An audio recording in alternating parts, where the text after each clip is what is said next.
Quem foi Anne Frank? Na Segunda Guerra Mundial, Anne Frank, judia, esconde-se dos nazistas e é descoberta 2 anos depois.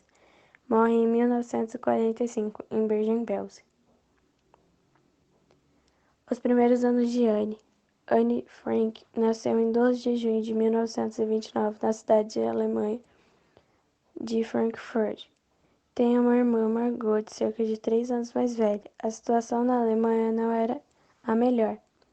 Havia poucos empregos e muita pobreza, e é nesse cenário que Adolf Hitler e seu partido recebem apoio de números crescentes de adeptos. Hitler odiava os judeus, culpando-os pelos problemas do país, e deu voz aos sentimentos antissemitas que prevaleciam na Alemanha. Por causa desse ódio aos judeus e da má situação do país, o país de Anne, Otto e Edith Frank decidem mudar-se para Amsterdã. Aí Otto fundou uma empresa que comercializava pectina, um agente. Pectina, um agente gelificante para a preparação de geleias. A Alemanha invade a Holanda. Anne sente-se desde logo em casa na Holanda. Aprendeu a língua, fez novos amigos e andou numa escola irlandesa, no bairro. Seu pai trabalhou arduamente para fazer prosperar o negócio, mas não foi fácil. Otto tentou também montar um negócio na Inglaterra, no entanto, não teve sucesso. Acabaria por encontrar uma solução ao vender ervas e especiarias, além da pectina. 1º de setembro de 1939. Quando Anne tem 10 anos, a Alemanha nazista invade a Polônia. Começa a Segunda Guerra Mundial. Passados uns meses, a 10 de maio de 1940, os nazistas também invadem a Holanda. 5 dias depois, o exército holandês rendeu-se aos poucos, mas inexoravelmente os ocupantes introduziram leis e regulamentos que tornaram a vida dos judeus mais difícil. Parques, cinemas e lojas não judaicas, entre outros locais, estavam proibidos aos judeus por causa destas regras restritivas. Eram cada vez menos os lugares onde Anne podia ir. O seu pai perde o negócio, uma vez que já não é permitido aos judeus terem empresas próprias. Todas as crianças judias, incluindo Anne, tiveram que ir para a escola judaica separada. Anne tem que se esconder no anexo secreto. Os nazistas vão cada vez mais longe. Os judeus tiveram de começar a usar uma estrela de Davi e surgiram rumores de que todos os judeus teriam de deixar a Holanda. Quando Margot recebeu um telefonema a 5 de julho de 1942 para se inscrever para trabalhar na Alemanha nazista, os pais ficam desconfiados.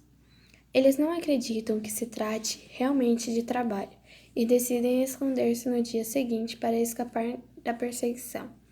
Na primavera de 1942, o pai de Anne tinha começado a instalar um esconderijo no anexo secreto da sua empresa, no número 263 de Prinsengracht. Ele é ajudado pelos seus antigos colegas. Passado pouco tempo, mais 4 pessoas juntam-se a eles no anexo secreto. O espaço é muito apertado e Anne tinha de permanecer muito silenciosa e estava frequentemente com medo. Anne escreve os seus diários. Pelo seu 13º aniversário, pouco antes de passar a viver no esconderijo, Anne recebe um diário de presente.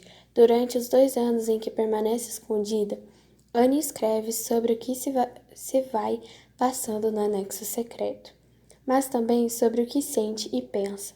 Além disso, escreve histórias curtas, começa um romance e anota paisagens de livros que lia no seu livro de belas frases. Escrever ajudou a aguentar os dias.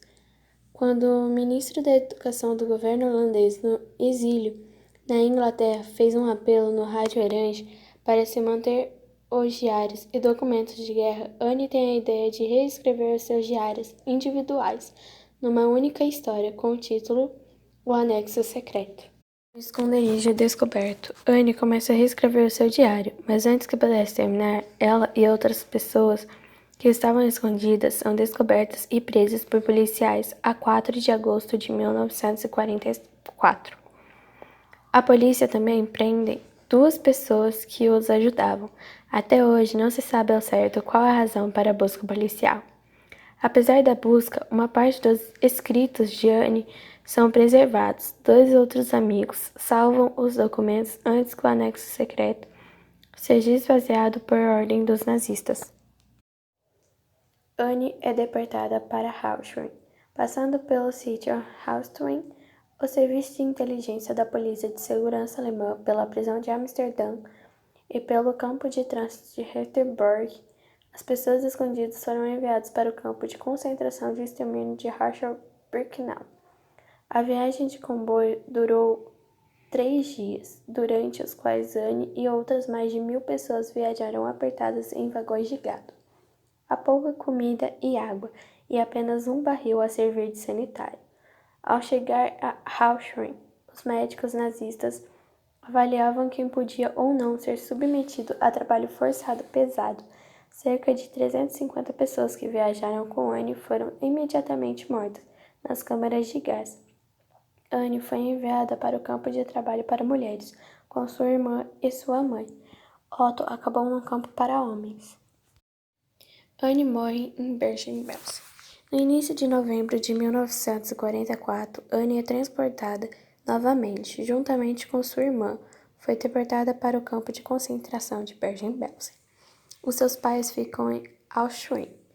As condições em Bergen-Belsen são também miseráveis. Quase não há comida, está frio e Anne, como a sua irmã, fica com febre tifoide. Em fevereiro de 1945, ambas morrem das consequências dessa doença. Primeiro Margot e pouco depois Anne. De todos os que se escondiam no anexo secreto, apenas Otto, o pai de Anne, sobreviveu à guerra.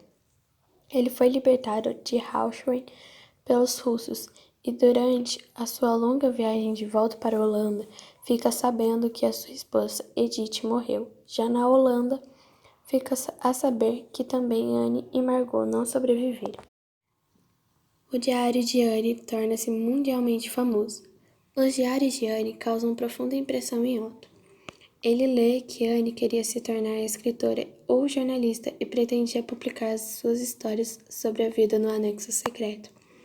Uns amigos convencem Otto a publicar o diário e a 25 de junho de 1947 é publicado o anexo secreto, numa edição de 3.000 exemplares. Ele não ficou por aí. O livro viraria a ser traduzido para cerca de 70 línguas e adaptado para teatro e cinema. Pessoas de todo o mundo ficariam a conhecer a história de Anne. Em 1960, o esconderijo torna-se um museu, a casa de Anne Frank. Otto continuou estreitamente envolvido com a casa de Anne Frank e o museu até a sua morte em 1980. Ele esperava que os leitores do diário tomassem consciência dos perigos da discriminação, do racismo e do ódio contra os judeus.